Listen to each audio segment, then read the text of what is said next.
वर्ष 1665 पुरंदरचा तह झाला होता.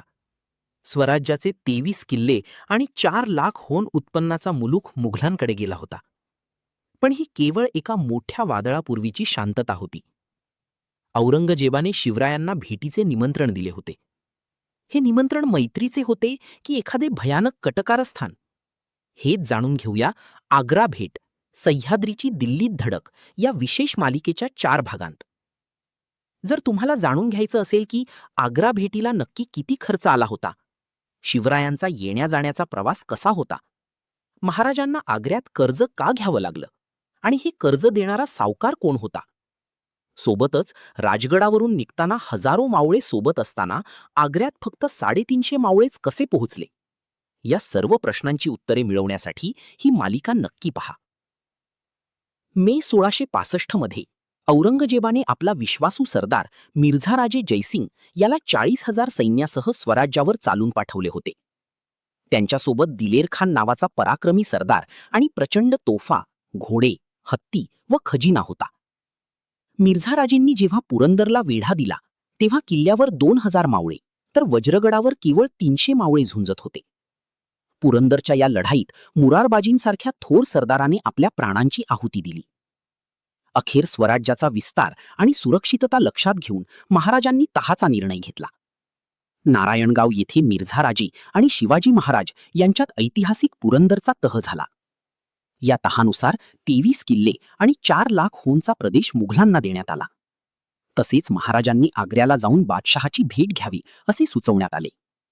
सोबतच 9 वर्षांच्या शंभूराजांना मनसबदार आणि 9 लाख होन उत्पन्नाच्या प्रदेशाचे सुभेदार करण्याची अटही मान्य करण्यात आली. स्वराज्याच्या व्यापक हितासाठी महाराजांनी ही आग्रा भेट स्वीकारली. 5 मार्च 1666 रोजी महाराज राजगडावरून निघाले. सोबत 9 वर्षांचे शंभूराजे आणि 350 निवडक मावळे होते. महाराजांच्या आधीच बहिर्जी नाईक आपल्या गुप्तहेरांसह आग्र्यात आणि प्रवासाच्या मार्गावर तैनात होते. महाराजांचा लवाजमा अत्यंत भव्य होता. सर्वात पुढे चालणाऱ्या हत्तीवरील अंबारीत सोन्याची किनार असलेला स्वराज्याचा झेंडा डौलाने फडकताना दिसत होता. त्यामागे घोडदळ आणि पायदळ होते. शिवाजी महाराजांची पालखी चांदीने मढवलेली होती आणि तिचे पाय सोन्याचे होते. त्यामागे शंभूराजांचीही तशीच भव्य पालखी होती. त्यामागे 3 हत्ती, सरदारांच्या पालख्या, उंट आणि सामान वाहून नेणाऱ्या बैलगाड्यांचा ताफा होता.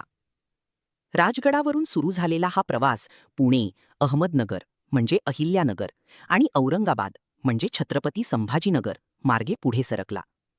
या प्रवासाच्या खर्चासाठी शहजाद्याकडून 1 लाख रुपये घ्यायचे ठरले होते. ते घेऊन बुरहानपूर, भोपाळ, झाशी आणि ग्वाल्हेर करत तब्बल 66 दिवसांच्या प्रवासानंतर 11 मे 1666 रोजी सह्याद्रीचा हा सिंह आग्र्यात दाखल झाला. प्रवासादरम्यान औरंगाबादमध्ये सफशिकन खान नावाच्या मुघल अधिकाऱ्याने महाराजांचा योग्य मान राखला नाही. तो स्वतः न भेटता त्याने आपल्या पुतण्याला पाठवून दिले. हा दिल्लीत होणाऱ्या मोठ्या संघर्षाचा एक छोटा संकेतच होता. पण आग्र्यात पाऊल ठेवल्यानंतर आता परिस्थिती पूर्णपणे बदलणार होती.